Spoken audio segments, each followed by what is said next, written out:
Hey guys, and welcome to today's episode of Making Pinterest Real. Today we're going to be taking a pretty plain and boring couch and adding some oomph to it by stenciling a custom pillow. If you guys are not familiar with this series, everything we do on this series is custom stencils. If you go to our website, you can place your own order of a custom stencil. You can just submit an image or type out what you want the stencil to look like and we can make it for you. Today I found this really cool pillow that I absolutely love, and you could just go out and buy a throw pillow, but this is something that's going to be handmade and also get it exactly the way you want it, from color to the texture to the actual design, like I said, by ordering a custom stencil. And also it's just way more fun to be able to say that you actually handmade all of the pieces in your home. Alright, nothing more to say, let's get stenciling. This is the couch that I'm going to be adding the pillow to. As you can see, it's pretty tan and boring. Additionally, there's really green walls in this room. Overall, it's just kind of an outdated room, so hopefully our pillow project will liven it up a bit.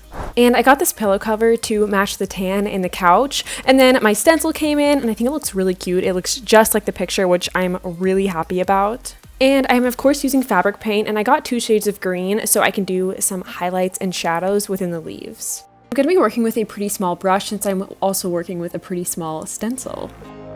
And on the back of your pillow cover, there should be a zipper, and inside, mine already came with cardboard, but if yours didn't, you can put your own piece in, and that is perfect because we're going to be painting on it and we want something stiff behind it.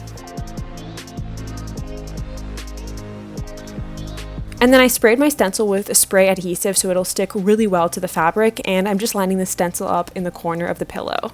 I'm going to be starting with the light green for my base, and you want to make sure to wipe off excess paint onto a towel or newspaper so you don't have too much paint on your brush. And I'm just filling in all of the leaves solid, and then taking my dark green and just going over certain areas randomly with each leaf so each one is different to do some shading. And when we lift up our stencil, we get this really cool gradient effect. And before you move on to stenciling your next area, you want to make sure the area you just painted is completely dry first. It dries pretty quick, and then you can lay your stencil down, making sure to line up the registration marks of the leaves. Additionally, my cardboard piece was pretty small, so I'm moving the cardboard as I move my stencil, but if you just had one big piece of cardboard, you shouldn't have to do this, but you always want to have something stiff behind what you're stenciling. And I'm just repeating the same thing throughout the entirety of the pillow color, and I made sure to mix up my shadow, having more of it on some leaves and less of it on some leaves, so I have different amounts of dark and lightness per leaf, so each leaf is unique. And that is the finished look. This is a pretty quick and easy project, which I love to do. All we have left to do is to put our pillow insert inside the cover we just painted. And you can see now that we've put the pillow on the couch that it goes really nicely with both the tan of the couch and the green wall behind it. This room definitely still needs a lot of work, but this is a great first step in tying this really bold green wall into these earthy and nature tones of the pillow.